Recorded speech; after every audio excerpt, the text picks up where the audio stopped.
지났는데 마치 하루가 지난 것처럼 굉장히 빠르게 지나는 것 같아요. 저는 지난 교회에서 약 9년 동안 사역을 했는데요. 모든 것을 새롭게 정리하고 또 이렇게 새로운 교회, 새로운 분위기, 새로운 교우들, 새로운 시스템 이렇게 그런 것에 적응하기가 참 쉽지만은 않았던 것 같습니다.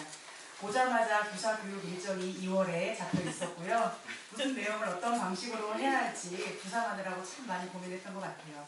아직 우리 윤곽교회 분위기를 제가 다 알지 못하기 때문에 이런저런 생각이 참 많았습니다.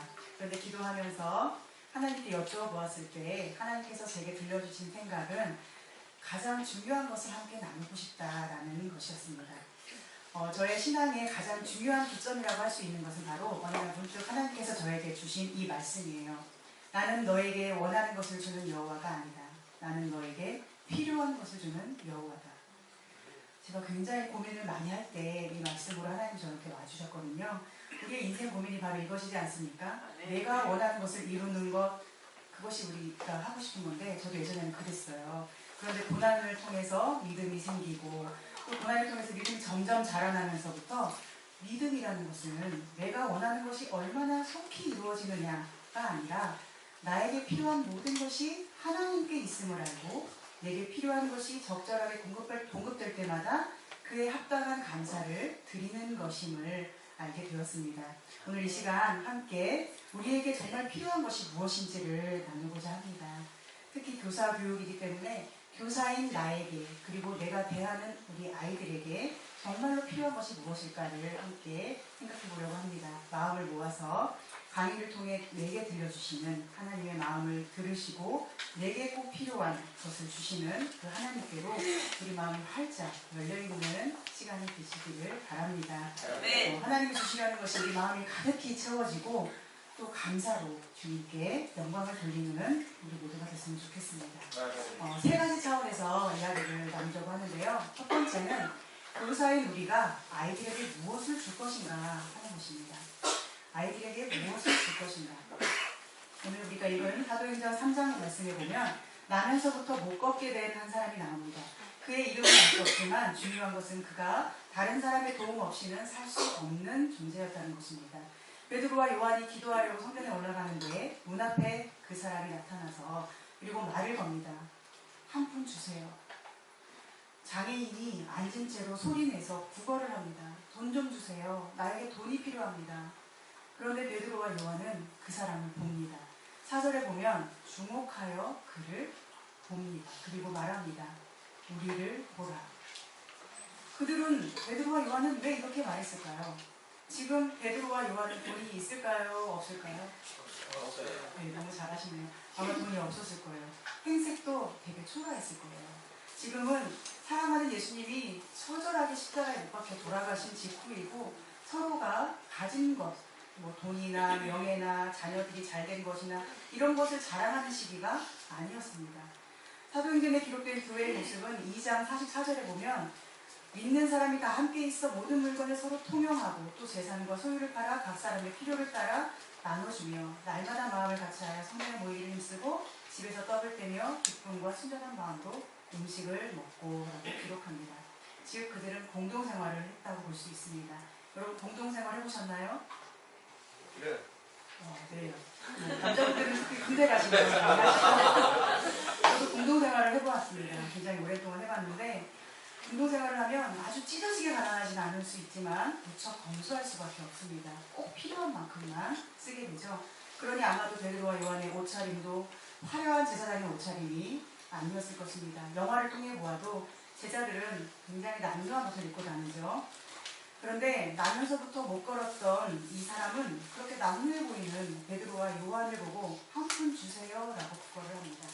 그리고 베드로와 요한은 자기에게 뭘 달라고 요구하는 그 사람에게 우리를 보라 라고 말합니다.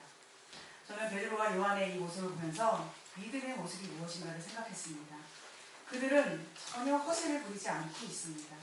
자신의 모습을 있는 모습 그대로 보여줍니다. 우리를 보라.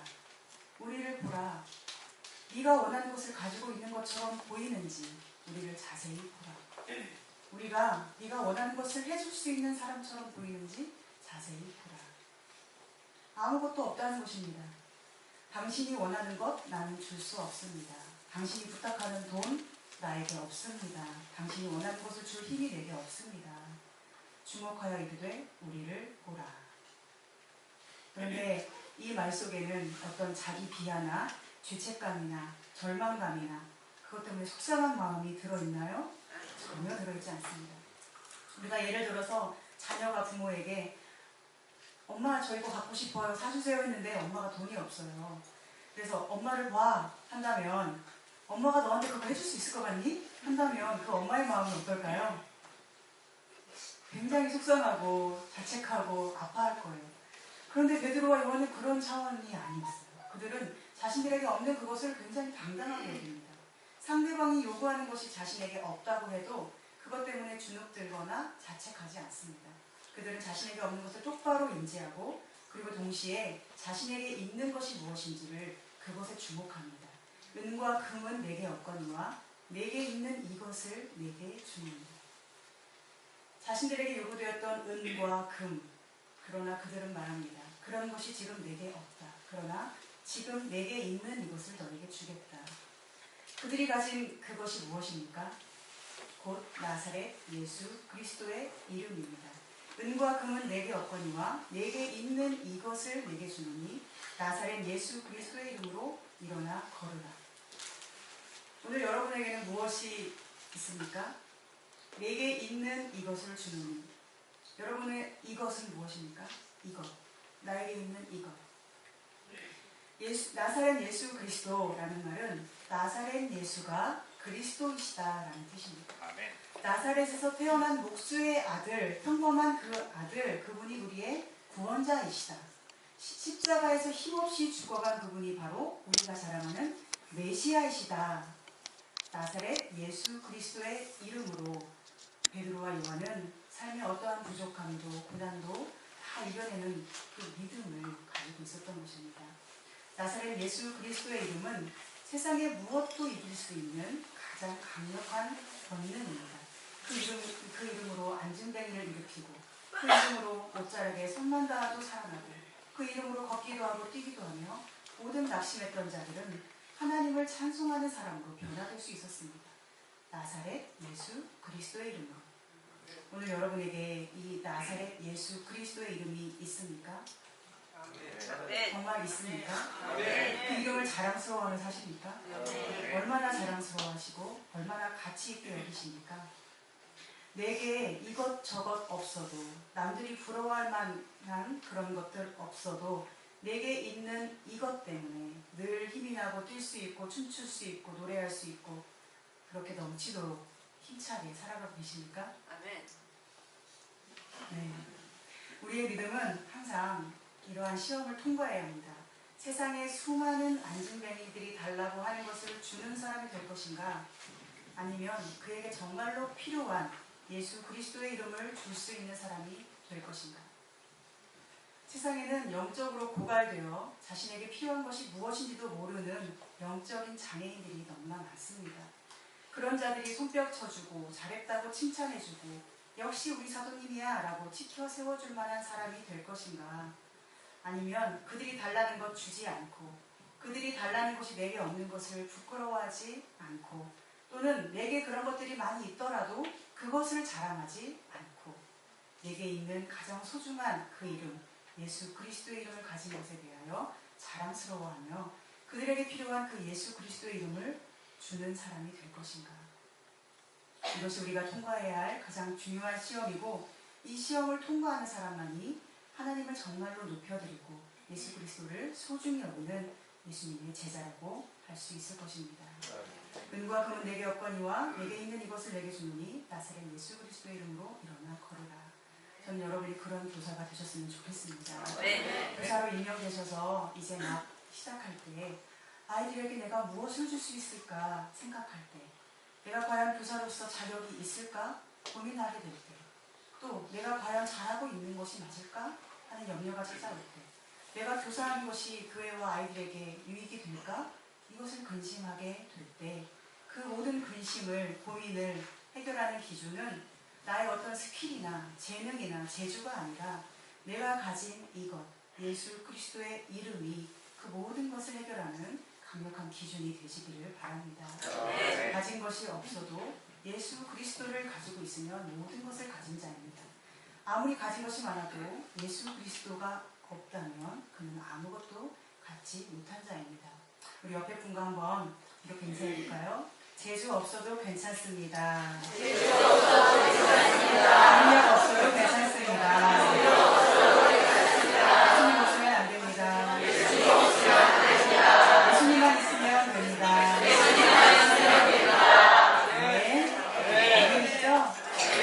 네, 오늘 또 마가복음 10장 21절을 읽었는데요. 거기 보면 한 부자 청년 이야기가 나오죠. 저는 이 부자 청년의 이야기를 통해서도 믿음을 보게 됩니다. 부자 청년이 예수님께 질문하죠. 선한 선생님이요, 내가 무엇을 하여야 영생을 얻을 수 있겠습니까? 주님께서는 이런저런 말씀을 해주시지만 그 사람은 그걸 다 지켰다고 말하죠. 그런 것은 내가 어려서부터 다 지켰나이다. 그러자 예수님께서 말씀하십니다. 예수께서 그를 보시고 사랑하사 이르시되 내게 아직도 한 가지 부족한 것이 있으니 가서 내게 있는 것을 다 팔아 가난한 자들에게 주라. 그리하면 하늘에서 보화가 내게 있으리라. 그리고 와서 나를 따르라 하시니. 우리는 대개 예수님의 이 말씀을 해석하기를 딱 한 가지만 부족하다고 생각해요. 그런데 과연 그럴까요? 아닌 것 같아요. 어느 날 새벽에 이 말씀을 묵상하는데 하나님께서 제게 주신 것은 이것이었습니다. 그에게 한 가지 부족한 그것은 바로 하나님이구나. 그에게 부족한 그 한 가지는 바로 하늘에 전혀 보화가 없다는 것이구나. 그렇다면 어떻게 되는가? 그는 하나님을 갖지 못했으니 그가 지켜온 그 모든 것들은 그를 절대로 구원할 수 없구나. 결국 그것들은 아무 의미도 소용도 없구나. 이걸 깨닫게 되었습니다. 단지 재산을 팔지 못한 것이 문제가 아닙니다. 그에게는 하나님이 없었고 그것이 가장 큰 문제였습니다. 교사로서 우리는 많은 것을 해야 할 것 같은 부담감을 느낄 것입니다. 아이들과도 친해야 하고 아이들이 정말 좋아하는 교사가 되어야 하고 성경도 잘 알아야 하고 잘 가르치는 은사도 있어야 하고 행사도 있으면 잘해야 되고 진행도 잘해야 되고 재미도 있어야 되고 모든 것을 잘하고 싶죠. 이런 것을 잘 못하면 별로 교사로서 자격이 안 된다고 스스로 누가 뭐라 하지 않아도 스스로 부족함을 느끼는 것 같아요. 물론 다 맞는 생각이죠. 물론 교사는 모든 것을 잘해야 합니다. 교사는 영혼을 살리는 사람이기 때문에 많은 것을 잘하면 잘할수록 더 좋은 것이 사실이겠죠. 그런데 그 많은 것을 아무리 잘해도 그 속에 하나님이 안 계신다면 어떨까요? 반대로 정말 많은 것을 잘하지 못해도 그 속에 하나님을 가진 자가 된다면 어떨까요?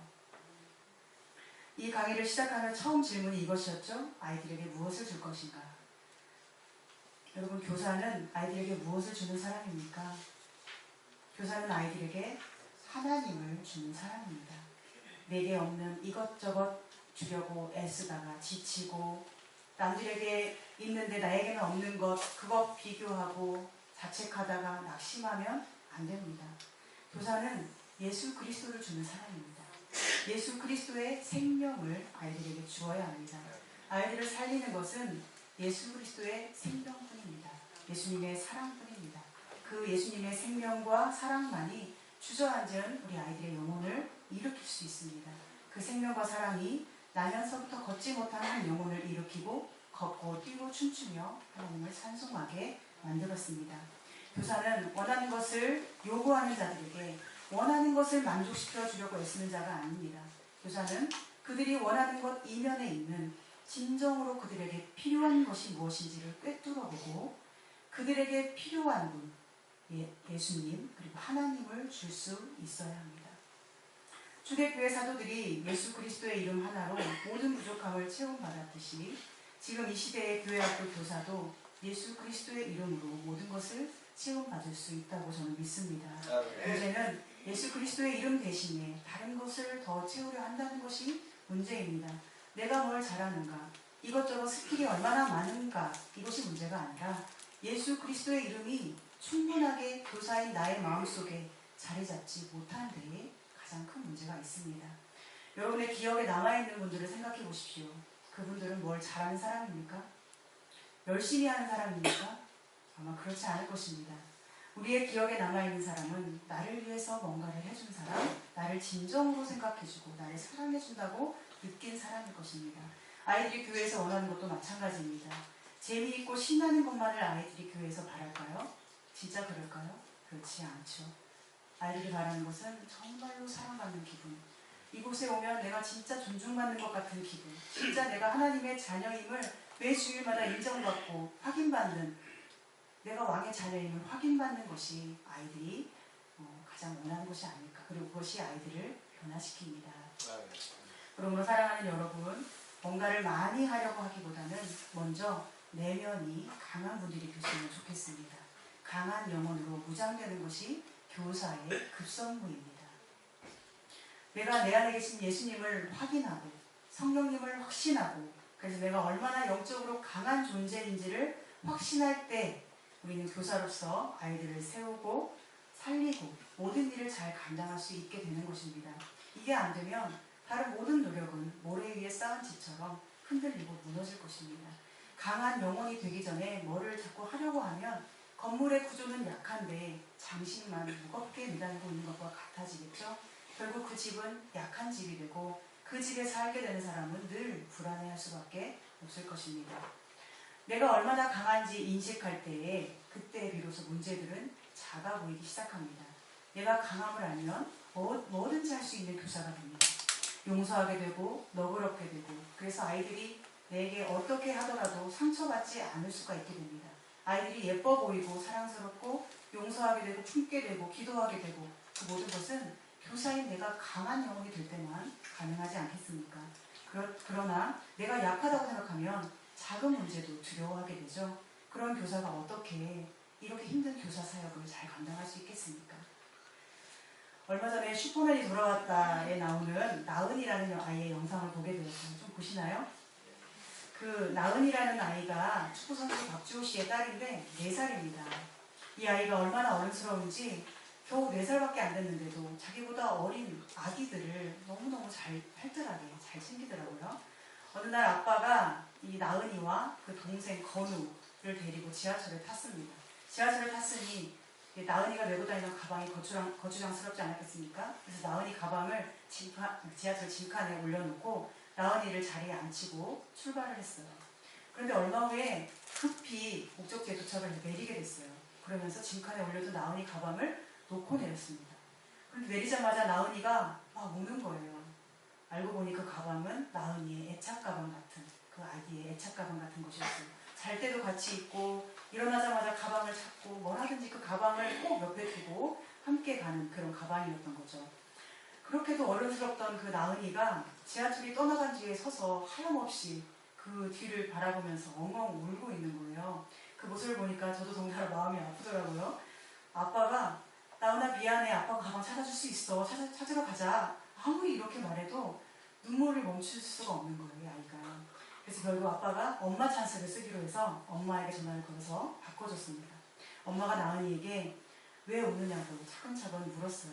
나은이가 너무너무 슬퍼서 말도 제대로 못하고 막 우는데 엄마가 이렇게 말하는 거예요. 나은아, 그만 울어. 너는 강하잖아. 그러자 거짓말처럼 이 나은이가 눈물을 뚝 멈추더라고요. 울지 마. 너는 강하잖아. 엄마의 이 한마디가 이 어린 아이의 마음속에 뭔가를 불러일으켰죠. 그리고 나은이는 정말 씩씩하게 가방을 찾으려고 아빠보다 앞장서서 가기 시작했습니다. 딸이 정말 강한 존재임을 상기시켜주는 엄마, 그리고 자신이 얼마나 강한 존재인지를 알게 되는 딸. 저는 이 모습을 보면서 하나님과 우리의 관계를 생각하게 됐습니다. 나은이가 아빠의 실수 때문에 상처를 받았죠. 그리고 울었죠. 그리고 아빠가 아무리 사과를 해도 이 눈물이 멈추지 않았죠. 마찬가지로 우리도 때로 우리는 사랑하는 사람에게서 상처를 받기도 합니다. 가족에게서, 친구에게서, 그리고 우리가 사랑해야 할 교회, 학교, 아이들에게서 상처를 받기도 할 것입니다. 그리고 그 사람들이 내게 준 상처가 쉽게 지워지지 않을 수도 있습니다. 나은이 아빠가 가방을 두고 내리고 미안해 라고 아무리 용서를 구해도 눈물이 멈추지 않는 것처럼 말입니다. 이럴 때 필요한 것은 무엇일까요? 아빠가 계속 사과하는 것입니까? 우리에게 미안하다고 계속 말해주는 겁니까? 그 사람들이? 아니면 당장 가방 찾으러 가는 겁니까? 가방 찾는 것도 중요하고 아빠의 사과도 중요하지만 그보다 먼저 훨씬 중요한 것은 엄마가 주는 위로와 용기였습니다. 사람에게서 상처받아도 또 그 상처가 쉽게 아물지 않아도 눈물이 멈추지 않아도 교사 그만 때려치고 싶어도 때로 부서에서 누가 나 너무 아프게 했어도 또 아이들이 내가 아무리 사랑해도 나를 내 마음을 알아주지 않아도 내가 그래서 교사로서 별로 자격이 없는 것 같아도 우리가 교사를 계속 할 수 있는 이유는 엄마의 사랑과 같은 하나님의 사랑이 우리를 위로하시기 때문이 아닐까요? 엄마가 주는 용기처럼 하나님이 내게 용기 주시고 내가 얼마나 강한 존재인지를 늘 확인시켜 주시기 때문에 내 앞에 있는 문제들이 아무리 시끄럽고 크고 많아도 그 문제보다 큰 나를 확신하면서 넉넉히 품고 사랑하고 용서하고 부족함에도 불구하고 다시 시작할 수 있는 것 아니겠습니까? 다른 사람이 원하는 것 맞추어주다가 끝나지 않고 그들에게 진정으로 필요한 것을 줄 수 있으려면 영혼이 강해져야 합니다. 그리고 그 강함은 오직 하나님으로부터 늘 확인받으셔야 합니다. 영혼이 강해지면 아이들에게 진짜 사랑을 줄 수 있습니다. 그리고 그 사랑은 아이들의 마음에 반드시 전달이 될 것입니다. 아무리 어린 아이여도 진짜 사랑하고 존중으로 대하면 그 진심을 알지 않습니까? 그러나 영혼이 약하면 자꾸 아이들 귀에 맞추려고 하게 되고 이걸 싫어하면 어쩌나 좋아하면 어쩌나 낙심하게 되고 아이들이 요구하는 것만 계속 주려다가 결국은 아무것도 주지 못하는 사람이 되고 말 것입니다. 오늘 혹시 어떤 이유에서건 마음이 지친 선생님이 계시다면 하나님의 위로의 말씀이 들리기를 바랍니다. 그 마음으로 너는 강하잖아. 우리 한번 인사할까요? 선생님은 강한 사람입니다. 시작. 깨지지 마세요. 인사하세요. 깨지지 마세요. 괜찮아요. 잘하고 있어요. 잘할 수 있어요. 충분해요. 선생님은 강하잖아요. 할렐루야. 네, 날마다 우리를 붙들어주시는 하나님의 위로와 그 사랑의 확신 안에서 모든 어려움을 이기고 넉넉히 모든 것을 품어안는 강한 교사가 되시길 바랍니다. 우리가 교사로서 생각해야 할 두 번째 차원은 어떤 교사가 되어야 하는가 하는 것입니다. 어떤 교사가 되어야 하는가. 예전에 나의 아저씨라는 드라마를 보았습니다. 어떤 분의 추천으로 보게 되었는데 저는 지금까지 개인적으로 본 드라마 중에 최고였던 것 같아요. 혹시 보셨나요? 그 드라마에 나오는 모든 부분이 참 진정성 있게 와닿았습니다. 그 주인공은 이지안이라는 20살의 여자 청년이에요. 그리고 박동훈이라는 40대 기업의 부장입니다. 이지안은 어릴 때부터 돌봄을 잘 받지 못하고 자랐기 때문에 아무도 믿지 못하는 사람으로 성장했습니다. 누가 뭘 잘해줘도 그래봤자 4번째까지일 거야. 그 이상 잘해주다가는 나한테 지칠 거야 라고 생각해요. 그런데 어느 날 인턴으로 들어간 그 회사에서 박동훈이라는 부장을 만나는데 이 부장은 달라요. 아무도 거들떠보지 않던 이 인턴에게 부장은 이것저것을 잘 챙겨줍니다. 그리고 존중해줍니다. 그리고 4번 넘게 계속 잘해주는 겁니다. 사실 박동훈은 회사에서 왕따나 다름없었어요. 부당한 것에 대해서는 바른 말을 하고 일은 너무 또 책임감 있게 잘하고 상사에게는 아부 떨지 않고 부하 직원을 잘 챙기다 보니 늘 진급에서 밀려서 만년 부장입니다. 자기 대학 후배가 사장이 됐는데도 자기는 아직도 계속 부장을 하고 있어요. 그런데 후배인 사장이 부장을 회사에서 몰아내려고 합니다. 그래서 고용한 사람이 바로 20살 이지안이라는 청년이었어요. 이지안이 부장이 자기한테 잘해주니까 그 틈을 타서 핸드폰에 도청 장치를 설치하고 혹시 꼬투리 잡을 거 없나 그 삶을 엿듣기 시작했습니다. 그런데 그 삶을 엿듣다가 점점 그 부장의 사람됨에 감화가 되어갑니다. 이 사람은 뭔가 다르구나 라고 느끼는 거죠. 동료들과 또는 그 박동훈 부장이 자기 동료들과 또는 자기 형제들과 어떻게 이야기하다가 이지안에 대한 이야기가 나올 때 이지안을 앞에서 대하는 것처럼 똑같이 말하고 행동하는 거예요. 도청을 하니까 다 듣게 되잖아요. 이지안을 누가 좀 안 좋게 얘기해도 오히려 편을 들어주고 함께 진심으로 아파해주고 그러는 거예요. 사실 그 20살짜리 이지안은 자신의 할머니를 너무 괴롭히는 빚쟁이, 그 괴롭히는 폭행을 보다가 살인을 저질렀거든요. 살인 전과까지 있는데 그 이야기를 하면서 사람들이 막 뭐라고 해도 이 부장은 그럴 수밖에 없는 상황이었다고 이지안이 편에 서서 말을 해주는 거예요. 없는데도. 그래서 도청하면서 이지안이 점점 느낍니다. 이 사람은 진짜구나. 정말 감동받았겠죠. 그러다 어느 날 이지안이 사실은 박동훈을 몰아내려는 이 사장의 고용으로 도청을 했다는 사실이 발각되고 박동훈은 사실 엄청난 배신감을 느끼게 됐습니다. 이지안은 자신을 믿어준 부장에게 미안해서 그 길로 잠적을 하고 박동훈 부장은 계속 이지안을 찾아다닙니다. 아마 사람들은 다들 찾아내서 무슨 수를 내려고 했다고 생각했을 거예요. 그런데 이지안을 어떻게든 수소문해서 박동훈이 찾아냈는데 그렇게 수를 내지 않습니다. 서로 만났을 때 이지안이 겁에 질려서 말합니다. 사람만 죽인 줄 알았지? 별짓 다 했지? 더 할 수 있었는데 그러니 누가 4번 이상 잘해주래? 바보같이 아무한테나 잘해주고 그러니까 당하고 살지. 이렇게 비난한 거였어요. 그래서 박동훈 부장이 말합니다. 고맙다, 고마워 라고. 그지 같은 내 인생 다 듣고도 내 편 들어줘서 고맙다. 미안해서 어쩔 줄 몰랐을 이 이지안인데 게다가 마음이 꼬일 대로 꼬여서 자기가 한 그 잘못에 대해서 분명히 한 소리 들을 거라고 생각하고 먼저 방어 자세로 나갔는데 박동훈은 그런 이지안에게 먼저 고맙다라고 진심을 담아 말해요. 그리고 네가 나 불쌍하다고 생각하지 않게 내가 더 행복해져야겠다라고 약속합니다. 그리고 이지안이 몸이 상할 대로 상한 상태여서 이제 병원에 데려갔는데요. 이것저것 챙겨주고 있는데 이지안이 혼잣말을 이렇게 중얼거렸어요. 진짜 내가 아닌가? 그러자 박동훈이 말합니다. 사람 알아버리면 그 사람이 무슨 짓을 해도 상관없어. 내가 널 알아. 이렇게 말하는 거예요. 내가 널 알아. 저는 이것이 우리 아이들에게 다가가는 교사의 모습이어야 하지 않을까 생각합니다.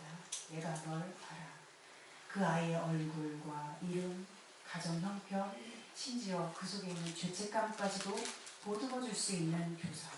그 아이가 수치스러워하는 것까지도 품을 수 있는 교사.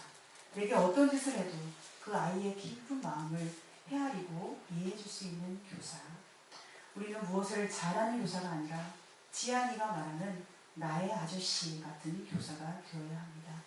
아이들이 여러분을 생각할 때 마음이 따뜻해지고 세상에서 받은 상처가 치유되는 것만 같고 이 선생님이라면 내 수치가 더 이상 수치가 아니라고 여겨지고 그래서 늘 선생님과 함께 있고 싶고 더 좋은 사람이 되고 싶어지게 하는 그런 교사 말입니다. 내가 널 알아 하는 박동훈에게 이지안이 말합니다. 아저씨 소리 다 좋았어요. 아저씨 말, 생각, 발소리 다 좋았어요. 사랑이 뭔지 처음 본 것 같아요. 사랑이 뭔지 처음 본 것 같다고 말해요. 아무리 삐뚤어진 삶이라도 사람을 잘 만나면 달라집니다. 진짜 사랑이 무엇인지 박동훈이 자기 삶으로 보여준 것처럼 우리는 진짜 믿음의 사랑이 무엇인지 보여주어야 하지 않겠습니까? 말과 삶이 일치하는 사람, 믿음과 삶이 일치하는 사람, 하나님에 대해서 거부감이 들게 하는 교사가 아니라 이런 선생님이라면 나도 달라지고 싶다고 생각하게 만드는 교사. 예수님이 바로 그런 교사하셨습니다. 예수님 앞에 서면 누구도 수치심을 더 이상 느끼지 않았습니다. 죄에 대한 수치심은 느꼈겠지만 상처나 가난이나 질병 이런 것들에 대해서는 수치심이 사라졌습니다. 예수님을 만난 사람은 다 소중히 여김을 받았습니다. 그리고 변화되고 싶어졌습니다. 예수님은 사람을 보실 때 그 영혼을 보시는 분이었기 때문입니다. 우리도 그런 교사가 되었으면 좋겠습니다. 그런 여러분을 통해서 우리 아이들의 영혼이 튼튼해지고 아름다워지고 이 세상에서는 도저히 찾을 수 없는 나의 아저씨, 나의 하나뿐인 선생님을 교회에서 꼭 찾을 수 있기를 바랍니다. 우리 다시 한번 인사해볼까요? 내가 선생님을 알아요. 하나님의 선생님을 아세요. 내가 당신을 알아요. 이것이 우리가 서로를 대하는 우리 마음의 인사가 되기를 바랍니다. 오늘 우리가 교사로서 생각해볼 세 번째 차원은 그렇다면 구체적으로 어떻게 섬겨야 하는가입니다. 어떻게 섬겨야 하는가 구체적으로. 그 첫 번째는 먼저 부장님과 차장님에 관한 이야기예요. 제 동생이 얼마 전에 통화를 하는데 이렇게 말했습니다. 누나, 나 이번에 중고등부 부장이 됐어. 그런데 어떻게 뭘 해야 할지 모르겠어 하면서 어떻게 해야 되냐고 저한테 물어보더라고요. 제가 뭐라고 했을까요? 너는 착하고 믿음이 있기 때문에 부장 역할 잘할 거야. 네가 부장 됐으니 거기서 정말 복 받았다 라고 말했습니다. 그러자 또 말하는 겁니다. 아니야 누나, 나 같은 사람이 어떻게 부장을 해? 나 못하겠다고 해야 하지 않을까? 그래서 제가 다시 말했습니다. 네가 부장된 건 하나님이 세우신 거야. 못한다고 하지 말고 기도하면 잘 와. 그랬더니 동생이 또 이렇게 말하는 겁니다. 근데 나는 너무 바빠서 어떤 모임을 할 때 잘 참석도 못할 것 같고 뭔가 또 해야 될 것 같은데 그것도 잘 못하겠고 그래서 아무래도 나 못한다고 해야 되겠지? 이렇게 말하는 거예요. 그래서 제가 말했습니다. 네가 자꾸 뭔가를 하려고 하지 마. 부장은 일 못해도 괜찮아. 네가 자꾸 뭘 하려고 하지 말고 오히려 너희 부서 전도사님께 힘을 실어드려. 전도사님 말씀만 하시면 제가 어떻게든 도와드리겠습니다 라고만 해. 그리고 네가 일을 못하는 만큼 교사들한테 맛있는 걸 많이 사줘. 그랬더니 마음이 한결 놓이는 것처럼 진짜 그렇게 해도 돼? 그래서 내가 그래 너 잘할 거야. 넌 믿음이 있고 착하니까 너 정말 좋은 부장 될 거야 라고 말했습니다. 전화를 끊은 후에 생각한 거는 역시 내 동생은 정말 좋은 부장이 될 것 같다라는 생각이었습니다. 그 부서의 교역자가 마음 편하게 사역할 수 있도록 도와주는 좋은 사람이 될 것 같고 그래서 하나님께서 기뻐하시는 좋은 부서를 만들어 갈 것 같다는 확신이 들었습니다. 부서의 부장기사님과 차장 권사님은 영적으로는 부서의 아버지, 부서의 어머니 같은 존재이십니다. 하나님께서 아브람의 이름을 아브라함으로 바꾸셨죠. 살의 이름을 사라라고 바꾸시면서 열국의 아비, 열국의 어미로 불러주셨어요. 원래 아브람은 그냥 한 집안의 좋은 아버지예요. 아브라함은 열국의 아비예요. 사례도 그냥 한 좋은 엄마예요. 그냥 한 가정의 사라는 열국의 어미예요. 하나님은 2019년에 우리 부장님, 차장님의 이름을 바꿔주시고 부서의 어머니와 아버지도 불러주신 겁니다. 그러므로 부장님과 차장님들은 자기가 뭔가를 열심히 하려고 막 애를 쓰시기보다는 가정의 부모님처럼 하셨으면 좋겠습니다. 맡겨주신 우리 아이들을 자식처럼 사랑해주시고 또 교사들까지도 여러분의 자녀인 것처럼 챙겨주시면 좋겠습니다. 교사들의 마음을 들어주고 또 자녀가 공부 잘할 수 있도록 막 도와주는 부모처럼 교사들이 사역을 잘 감당할 수 있도록 잘 먹여주시고 잘 챙겨주시는 우리 부장님, 차장님 되시면 좋을 것 같습니다. 그렇다면 교사들은 어떻게 할까요? 부서가 가정이라고 한다면, 교회 학교가 가정이라면 교사는 형제 자매라고 할 수 있겠죠. 형제 자매는 어떻게 합니까? 함께 식사하고 또 많은 시간을 함께 보냅니다. 고민이 있으면 나누기도 하고 누가 우리 식구 욕하면 더 막 화를 내주고 같이 싸우러 가고 막 이러죠. 이렇게 내 자녀 의식, 내 가족 의식이 있을 때 그 부서가 행복하고 교사들이 서로 행복하고 하나 될 때 그 행복과 하나됨이 아이들에게 저절로 흘러가고 전달됩니다. 아이들이 보기만 해도 느껴지는 이 부서의 하나됨, 교사의 하나됨이 이루어지는 2019년이 꼭 되기를 바랍니다. 네. 또 한 가지 교사들은 하나님의 자녀일 뿐 아니라 군사로 부름받았음을 기억하셔야 합니다. 군사로 부름받았다는 것은 무엇이 생각나나요? 전우회라고 들어보셨나요? 하나님의 군인인 교사들은, 그리스도의 군사인 교사들은 전우회가 있어야 합니다. 교사라는 직분은 영적 전쟁터에서 어린 생명들을 살려내는 직분이기 때문입니다. 사느냐 죽느냐 이 생사를 넘나드는 영적 전쟁터에서 목숨 걸고 싸우는 전우로서 전우회를 가지고 사역을 감당해야 합니다. 전우들은 어떻습니까? 평소에는 성격 차이로 다투기도 하고 습관도 다르고 말투도 달라서 오해하고 싸우기도 하죠.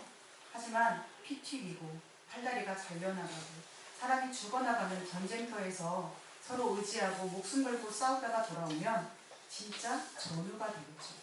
그때부터는 세상 어떤 가족보다 더 끈끈한 사이가 됩니다. 말하지 않아도 서로 의지하고 믿고 남들은 이해할 수 없는 삶과 죽음의 현장에서 살아남은 그 사람들의 속마음을 나눌 수 있는 관계가 됩니다. 교사는 영적 전쟁터에서 삶과 죽음을 함께 나누는 전우입니다. 성격이 다르고 생각 다르고 말투가 달라도 전우회로 똘똘 뭉쳐야 살 수 있고 또 살릴 수 있는 사람들입니다. 초대교회의 성찬식은 마치 전쟁터에서 살아남은 자들이 자신이 살아있음을 확인하면서 함께 나누는 식탁과도 같은 것이었습니다. 핍박과 박해 속에서 언제 죽을지 모르는 죽음의 위협 속에서 서로 의지하며 살아남은 사람들이 모여서 예배를 드리고 그리스도의 살과 피를 기념하여 나누는 이 빵과 포도주는 얼마나 감격스러운 것이었겠습니까?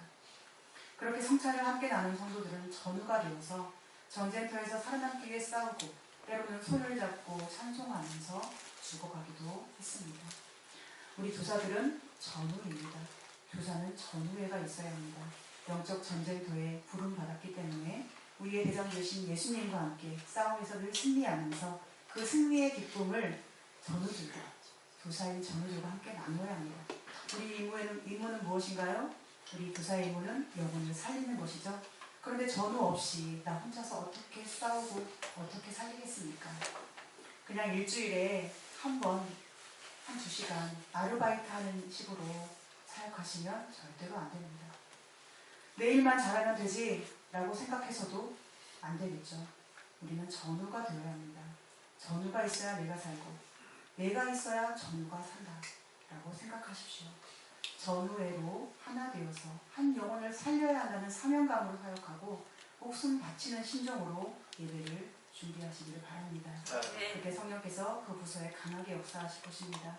그리고 전쟁터에서 살아남은 자들의 식탁은 감동과 감격이 넘치고 전우애로 하나 되는 승리의 공동체가 될 거라고 믿습니다. 다시 한번 인사하겠습니다. 우리는 전우입니다. 알바로 갑시다. 전우애를 가집시다. 꼭 그렇게 되기를 축복합니다. 또한 교사로서 지켜야 할 아주 중요한 건 한 가지가 있는데요. 그것은 예배를 소중히 여기는 겁니다. 혹시 여러분 중에 주일날 부서 봉사하는 부서 예배만 드리시고 낮 예배는 못 드리는 분들이 계신다면 앞으로는 꼭 주일 예배도 드리셨으면 좋겠습니다. 그리고 시간이 허락되신다면 주일 밤 예배도 수요 기도에도 새벽 예배도 드시면 더 영적으로 강한 영혼이 되시겠죠. 또 한 가지 여러분에게 강구하고 싶은 것은 작은 것을 귀하게 여기는 교사가 되라는 것입니다. 즉 드러나지 않는 것, 귀히 여겨지지 않는 것일지라도 오히려 그것에 감사하는 마음을 가졌으면 좋겠습니다. 제가 지난 교회에서 교육 총괄 목사로 사역하는데 어떤 집사님이 저한테 이런 말씀을 하셨어요. 그분이 교사로 5년 동안 봉사하셨는데 교사 아닌 어떤 분이 그분한테 어느 날 갑자기 이렇게 말했대요. 서집사도 이제 교회 일 좀 해야지? 교사 하는 걸 아무도 모르는 거예요. 왜냐하면 부서에서만 하니까요. 그러면서 되게 억울해하면서 저에게 억울함을 토로하셨는데 교회에서 정말 안 드러나는 부서가 교육부라는 것을 그대로 보여주는 것 같습니다. 그렇다면 이런 말을 들은 그 서집사님, 일을 좀 해야지 하는 이 서집사님은 일을 잘한 걸까요? 잘 못한 걸까요? 잘한 거예요. 그렇죠. 일을 아주 잘하신 겁니다. 예수님의 십자가는 보잘것없고 작고 드러나지 않는 곳에서 시작되었습니다. 교사 사역은 예수님의 십자가처럼 작아 보이지만 가장 귀한 일입니다. 아멘이십니까? 네. 그러니 오직 하나님께 칭찬받는 것에 감사하시고 드러나지 않는 것에 대해 더 감사하는 선생님들이 되시면 좋겠습니다. 우리를 통해 드러나야 할 것은 오직 누구의 이름일까요? 예수님의 이름이고 또 우리 아이들이 성장하는 것이 우리를 통해 드러나야 되겠죠. 그런 의미에서 마지막으로 한 가지 질문만 하고 마치겠습니다. 우리 아이들이 누구를 좋아하게 만들어야 할까요? 그렇죠. 우리는 사실 욕심이 생기죠. 나를 좋아하게 만들고 싶고 그런 사람이 되게 많아요. 교육자 중에도 그런 분들이 있어요. 저는 보면 나를 좋아하게 만들고 싶은 욕구를 버리고 예수님을 좋아하게 만들어야 합니다. 내 인기를 확인받으려고 하는 욕심을 버리고 어떻게든 예수님을 좋아하게 만들어야 합니다. 그것이 교사의 최고의 사명입니다. 그러기 위해서는 무엇을 어떻게 해야 할지 여기서 다 말할 수 없겠죠. 다만 우리는 그것을 스스로 잘 알고 있을 거라고 저는 생각합니다. 또 잘 모르면 하나님께 지혜를 구하면 성령님께서는 우리의 약함을 아시고 우리가 할 수 없는 것을 막 하라고 강요하시는 것이 아니라 또 우리의 강점을 아시고 그것을 지혜롭게 활용해서 아이들에게 믿음을 심어줄 수 있도록 잘 가르쳐 주실 것입니다. 그럼 우리 2019년 한 해에는 내 힘으로 뭔가를 잘하려고 애쓰지 말고 성령님이 주시는 힘으로 성령님만이 주실 수 있는 지혜와 사랑과 그 능력으로 우리 아이들을 예수님께로 가까이 이끄는 한 해가 됐으면 좋겠습니다. 교회에서 살아남은 전우애를 늘 가지시고 서로 사랑하고 채워주는 부서를 만들어 가십시오. 또 날마다 말씀과 기도로 예배로 내 영혼이 얼마나 강한 존재인지를 늘 하나님 안에서 확인받으십시오. 그리고 절대로 약해지지 마시기 바랍니다. 그래서 영혼에게 나의 아저씨, 나의 선생님이라는 고백을 꼭 끌어내실 수 있기를 바라고요. 나를 통해서 우리 아이들이 예수님을 나의 예수님, 내 인생의 보물 예수님이라고 고백할 수 있도록 승리하는 여러분 됐으면 좋겠습니다. 아멘. 시 한 편을 읽어드리고 마치겠습니다. 정호승 시인의 나뭇잎을 닦다입니다. 저 소나기가 나뭇잎을 닦아주고 가는 것을 보라. 저 가랑비가 나뭇잎을 닦아주고 가는 것을 보라. 저 봄비가 나뭇잎을 닦아주고 기뻐하는 것을 보라. 기뻐하며 집으로 돌아가 고이고이 잠드는 것을 보라. 우리가 나뭇잎에 앉은 먼지를 닦는 일은 우리 스스로 나뭇잎이 되는 일이다. 우리 스스로 푸른 하늘이 되는 일이다. 나뭇잎에 앉은 먼지 한번 닦아주지 못하고 사람이 죽는다면 사람은 그 얼마나 쓸쓸한 것이냐. 나뭇잎 같은 우리 아이들에게 묻어있는 먼지를 닦아주고 기뻐하는 소나기 같은 가랑비 같은 그 봄비가 되어서 하나님의 기쁨과 영광으로 살아가는 저와 여러분 되기를 간절히 소망합니다. 아멘. 기도하겠습니다. 하나님, 우리를 교사로 불러주시고